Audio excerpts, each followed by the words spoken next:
Hello everyone, आज हम करने वाले हैं गणित की कक्षा 7 की वर्कशीट नंबर 20 3/12/2020 के लिए। आज हम इस वर्कशीट में पढ़ेंगे घातांक और घात दशमलव संख्या पद्धति के साथ।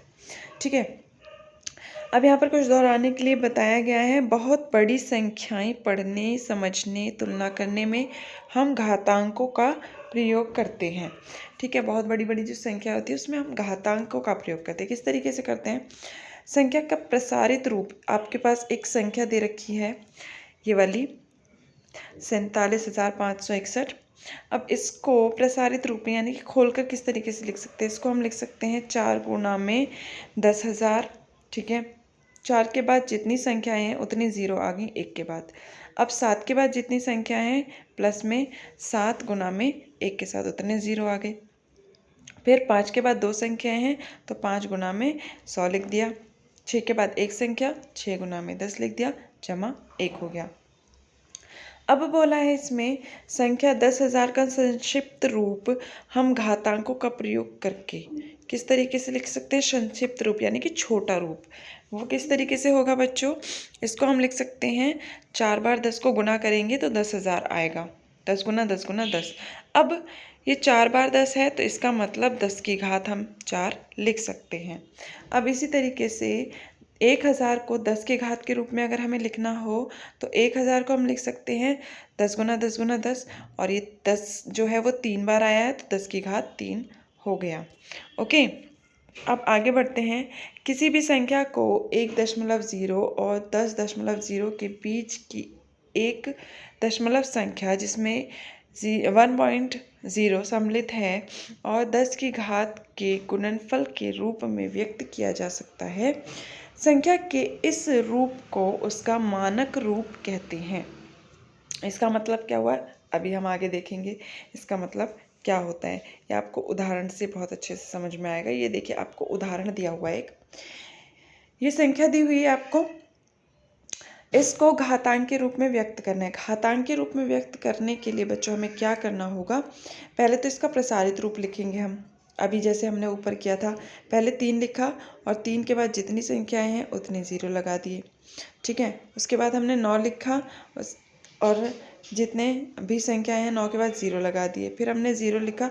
यहाँ पर आपके पास ऑप्शन है, आप ज़ीरो वाला लिख भी सकते हैं और नहीं भी। ठीक है, 0 लिखा और 0 के बाद जितनी संख्या है उसके साथ इतने ज़ीरो लगा दिए एक के बाद में। अब जमा 8 लिखा, फिर जितनी संख्याएं थे उतने एक के साथ में 0 लगाए, फिर 7 के साथ में, फिर 8 के साथ में। 8 बिल्कुल लास्ट में था इसलिए उसके साथ में 1 को गुणा करके लिख दिया है। अब इसी तरीके से अब यहाँ पर हमने देखा कि 3 तो 3 लिख दिया और 1 के बाद जितने ज़ीरो थे, 5 ज़ीरो थे तो 10 की घात 5 लिख दिया। यहाँ पर 4 ज़ीरो थे, 10 की घात 4 लिख दिया। यहाँ पर 3 ज़ीरो थे, 10 की घात 3 लिख दिया। आप क्लियर देख सकते हैं।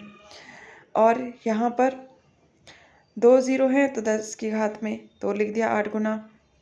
यहाँ पर 1 है तो 10 की घात में 1 लिखा हुआ है, और यहाँ सिर्फ 1 है तो 10 की घात 0 लिखा है। 10 की घात 0 का मतलब, या किसी भी संख्या की घात 0 का मतलब 1 ही होता है।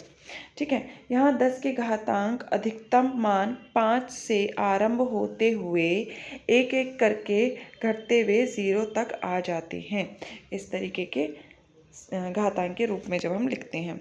अब अगला हमसे बोला दशमलव बिंदु से बाईं ओर के अंकों की संख्या गिनकर उसमें से एक घटाकर जो प्राप्त होता है वही 10 का घातांक होता है, या बाईं ओर दशमलव जितने अंक का जाता है।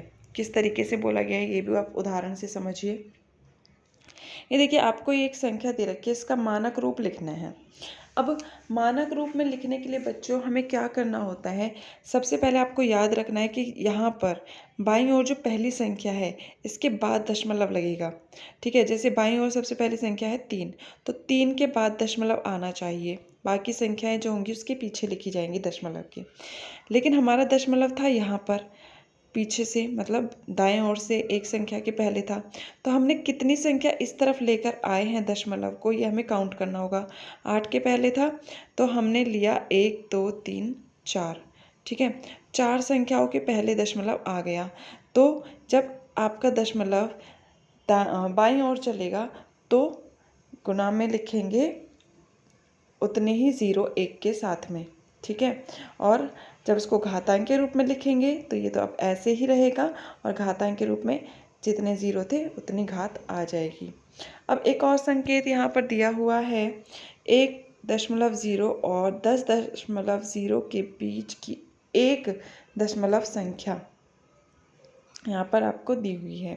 अब दूसरा उदाहरण है बच्चों ये वाला, इसको मानक रूप में लिखना है। यहाँ पर आपको कोई दशमलव दिखाई नहीं दे रहा है, तो इसका मतलब दशमलव जो है हमारा बिल्कुल अंत में है, लास्ट में है, ठीक है। तो बाहर बिल्कुल पीछे से दशमलव जब आगे जाएगा, यानी कि बाएं ओर से एक संख्या के पहले दशमलव आएगा आपका यहाँ पर, ठीक है। तो यहाँ तक आने के लिए दशमलव को कितनी संख्या चलनी पड़ी इधर से, 1 2 3 4 5, ठीक है, 5 संख्या चलनी पड़ी। तो एक के बाद 5 ज़ीरो लगा देंगे और इधर 10 की घात 5 लिख जाएगा। अब बच्चों आपसे बोला गया है कि इन संख्याओं को घातांकीय रूप और मानक रूप में लिखिए। देखते हैं। ये देखिए, सबसे पहले हम घातांक के रूप, एक्सपेंडेड फॉर्म भी बोलते हैं इसको, घातांक के रूप में लिखेंगे। तो पहले लिखेंगे हम 2, 2 के पीछे जितने संख्या है उतने ज़ीरो लगा दिए, ठीक है।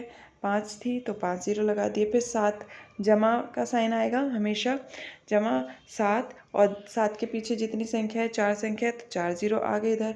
उसके बाद 9, 9 के पीछे जितनी संख्या हैं उतने ज़ीरो, 3।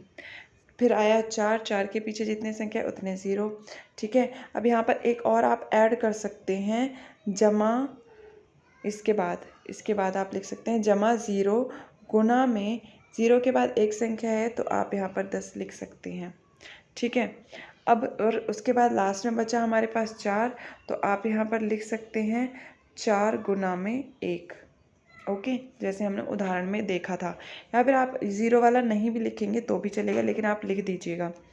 अब देखिए, इसको हम क्या लिख सकते हैं, 2 गुना 10 की घात 5, इसको 7 गुना 10 की घात 4, जमा 9 गुना 10 की घात 3, इसके बाद 4 गुना 10 की घात 2।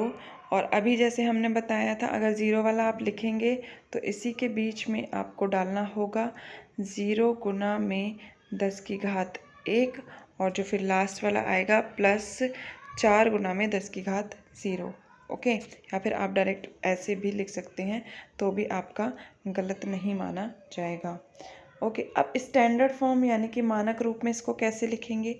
मानक रूप के लिए हमें क्या करना होगा, यहाँ पर आपको दशमलव नहीं दिखाई दे रहा है, इसका मतलब लास्ट में दशमलव होगा, ठीक है। जब लास्ट से दशमलव इस तरफ जाएगा तो कितनी संख्याएं आगे गया है ये, तो हमें इसे काउंट करना पड़ेगा, 1 2 3 4 5, 5 संख्या आगे गया है, तो हम लिख देंगे 10 की घात 5 और दशमलव को यहाँ पर लगा देंगे इस तरीके से, ठीक है।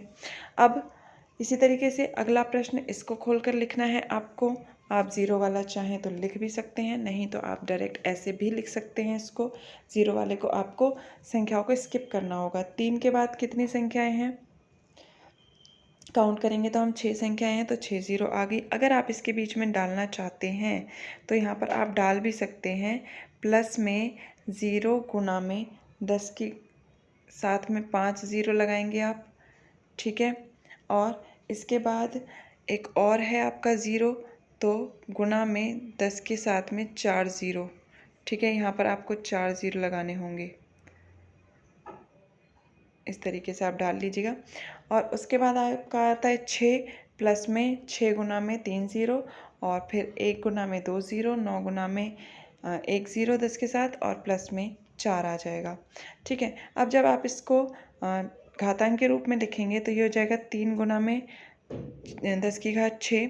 और आपको अब यहाँ पर एक बार और फिर जब आप ज़ीरो डाल रहे हैं तो ऐड करना होगा, 0 गुना में 10 की घात 5 जमा 0 गुना में 10 की घात 4, और उसके बाद आप ये कंटिन्यू करेंगे, जमा 6 गुना में 10 की घात 3 जमा 1 गुना में 10 की घात 2 जमा 9 गुना में 10 की घात 1, और उसके बाद जमा 4 गुना में 10 की घात 0, ओके। अब इसका भी मानक रूप आपको लिखना है, तो यहाँ पर भी आपको दशमलव नहीं दिखाई दे रहा है, इसका मतलब लास्ट में दशमलव है, वो कूद कर आगे जाएगा, एक संख्या के पहले आएगा। और यहाँ पर कितनी संख्याएं को दी हैं, इसने 6 संख्याएं को दी हैं, तो 10 की घात 6 आ जाएगा। 3.00614 गुना में 10 की घात 6, ये हो गया इसका मानक रूप। ओके, अब इसी तरीके से आप इसको भी कर सकते हैं। तो यहाँ पर एक लिखा हमने, एक के पीछे जितनी संख्या थी उतनी ज़ीरो, फिर 2 के पीछे जितनी संख्याएं थी उतनी ज़ीरो, 7 के पीछे जितनी संख्याएं थी उतनी ज़ीरो, फिर इसी तरीके से 1 के साथ फिर 9 को लिख दिया। ठीक है, अब इन सबको घात के रूप में लिख दिया है। और इसके बाद स्टैंडर्ड फॉर्म, इसमें भी दशमलव नहीं दिख रहा तो लास्ट से आगे जाएगा। ठीक है, एक के यहाँ पर 1 के पीछे आएगा, तो ये लगा दिया हमने 1 के पीछे दशमलव को, और बाकी कितनी संख्या आगे कूदा है, 10 की घात 5 लगा दिया। इसी तरीके से ये वाला सवाल है, जितनी जितनी संख्याओं के बाद ज़ीरो आते जा रहे हैं वो लिख देने हैं आपको। ठीक है, और उसके बाद आपको इसको घात के रूप में लिखना है। यहाँ पर स्किप हो गया है, मैंने घात के रूप में नहीं लिखा है, आपको यहाँ पर डालना होगा ये घात के रूप में। ये हो जाएगा आपका 2 गुना में 10 की घात 6, 10 की घात 6 जमा 8। अगर आप ज़ीरो को ऐड करना चाहें तो यहाँ पर ज़ीरो ऐड कर सकते हैं, जैसे मैं पहले बता चुकी हूँ आपको। 10 की घात 5, उसके बाद गुना 6 जमा आएगा, यहाँ पर आपको जमा लेना है, यहाँ गुना नहीं आएगा बच्चों, याद रखना ये बात। यहाँ आपका आएगा जमा 6 गुना में 10 की घात 3, उसके बाद जमा 1 गुना में 10 की घात 2 जमा 9 गुना में 10 की घात 1 और जमा 6 गुना में 10 की घात 0। ये आप यहाँ पर लिख लीजिएगा। ओके, और इसी तरीके से इसका जो स्टैंडर्ड फॉर्म होगा, यानी कि मानक रूप जो होगा, यहाँ पर दशमलव होगा, यहाँ से कूद कर इधर जाएगा, तो कितनी संख्या आगे गया है, 6 संख्या आगे गया है, तो 2.806196 गुना में 10 की घात 6। आप इसको खुद से भी ट्राई कर सकते हैं, आप बहुत अच्छे से कर पाएंगे इसको। अब अगला प्रश्न देखते हैं। अगले प्रश्न में भी हमारे पास यही दे रखा है, इसका घातांकीय रूप लिखना है। तो 2 के बाद जितनी संख्या है उतने ज़ीरो, फिर 6 के बाद जितनी संख्या उतने ज़ीरो। ज़ीरो को मैंने स्किप किया है, आप चाहें तो यहाँ पर ऐड कर सकते हैं, मैं बार बार कह रही हूँ, आप चाहें तो ज़ीरो को ऐड कर सकते हैं, जैसे मैंने पहले बताया, नहीं तो स्किप भी किया जा सकता है। ठीक है, अब जितने 10 की घात थे उतने ज़ीरो लगा दिए, उतने ही 1 के पीछे जितने ज़ीरो थे उतना हमने घात में लगा दिया। अब इसी तरीके से मानक रूप में भी यहाँ पर दशमलव नहीं दिख रहा है, तो आगे जाएगा पीछे से, तो कितनी संख्या आगे गया है, 4 संख्या आगे गया है, तो 10 की घात 4 हो गया। अगला प्रश्न है बच्चों, निम्नलिखित कथनों में प्रकट होने वाली संख्याओं को मानक रूप में लिखिए। पहला हमसे बोला गया है, निर्वात स्थान में प्रकाश की चाल वो है इतनी। अब इसको आपको मानक रूप में लिखना है, तो मानक रूप क्या होता है, हमारा दशमलव में लिखना होता है, लेकिन यहाँ पर सारी ज़ीरो दे रखी हैं, तो हमें कुछ भी नहीं करना है, सीधे सीधे हम 3 लिखेंगे और गुना में जितनी ज़ीरो ली हुई हैं वहाँ पर 10 की घात में उतनी संख्या लिख देंगे। 8 ज़ीरो थी तो हमने 8 लिख दिया 10 की घात में। ठीक है, अब यहाँ पर दिया है हमें सूर्य का व्यास जो है वो इतना है। अब इसको मानक रूप में लिखना है, तो दशमलव कहाँ आना चाहिए, एक संख्या के बाद आना चाहिए। तो यहाँ पर हमारे पास 2 संख्या, हमने लिख दिया 1.4, और जितना यहाँ से कूद कर यहाँ गया है दशमलव, तो हमें दिखना है कितनी संख्या कूदा है वो 6, 3, 3, 6 और 3, 9 संख्या। यहाँ पर गलती से 8 लिख दिया मैंने, यहाँ पर आप लिखेंगे 9, 10 की घात 9। ठीक है, 1.4 गुना में 10 की घात 9 मीटर। ओके, अब देखिए यहाँ पर बोला पृथ्वी में इतना क्यूबिक किलोमीटर समुद्र तल है, तो इसको कैसे लिखेंगे बच्चों, ये देखिए, इसको यहाँ से दशमलव आपका कूद कर यहाँ जाएगा। ठीक है, एक संख्या के बाद आएगा, बाईं ओर से एक संख्या के बाद आएगा, तो यहाँ से कितनी संख्या गया, 3, 3, 6 और 3 3 9। ठीक है, 9 संख्या आगे गया, तो संख्या आपको सारी लिखनी है, एक के बाद 1.353 लिखा और 10 की घात 9 आ गया। अब अगला प्रश्न बोला है, पृथ्वी और चंद्रमा के बीच की दूरी हमें ये दे रखी है, इसको मानक रूप में कैसे लिखना है, इसमें भी दशमलव यहाँ से यहाँ पर आ रहा है, तो ये हो जाएगा 3.84, और कितना दशमलव इस तरफ किया है, तो आप काउंट करेंगे कितनी संख्या इधर आया है, तो 10 की घात 8। अब अगला प्रश्न है बच्चों, विश्वमंडल इतने वर्ष पुराना आकलित किया गया है। ठीक है, तो इसको मानक रूप में लिखना है। इसमें भी दशमलव यहाँ से यहाँ पर आएगा मानक रूप के लिए। तो कितनी संख्या आगे आया है, तो ये 10 संख्या आगे आया है।